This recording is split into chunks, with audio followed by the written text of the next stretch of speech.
পাইছে।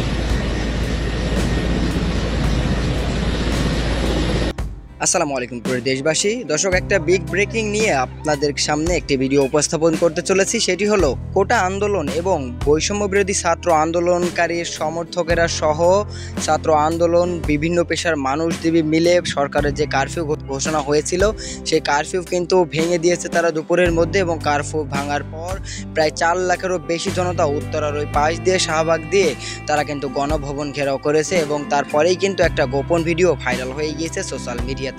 বিভিন্ন পেজটি এই ভিডিওতে প্রচুর পরিমাণে ঘোরাঘুরি করছিল, এবং সেই ভিডিওটি দেখার পর সেখানে স্পষ্টভাবে বলা হচ্ছিল যে প্রধানমন্ত্রী শেখ হাসিনা পদত্যাগ করে তিনি কিন্তু দেশ ছেড়ে পালিয়েছেন। অবশেষে কিন্তু ঘটনাটা সত্যি, এবং সেই ঘটনাতে কিন্তু ইতিমধ্যে সম্প্রচার শুরু করে দিয়েছে বিভিন্ন দেশের গণমাধ্যম। তো বাংলাদেশের অনেক বেশি মানুষই চেয়েছিল যে এই সরকার পদত্যাগ করুক, এবং শেষ পর্যন্ত কিন্তু সেটাই হয়েছে। শেখ হাসিনা কিন্তু পদত্যাগ করে নিজে দেশ থেকে চলে গিয়েছেন।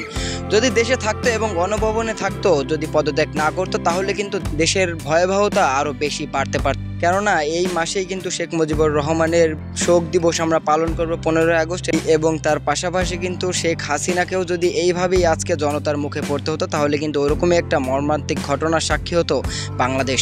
তো দর্শক, আপনার প্রতিক্রিয়া অবশ্যই আমাদের কমেন্ট বক্সে করবেন যে শেখ হাসিনা দেশ ছেড়েছেন পদত্যাগ করে। এই বিষয়টি আপনার কাছে কেমন লেগেছে, আপনার অনুভূতি কেমন, অবশ্যই জানাবেন আমাদের ভিডিওর কমেন্ট বক্সে।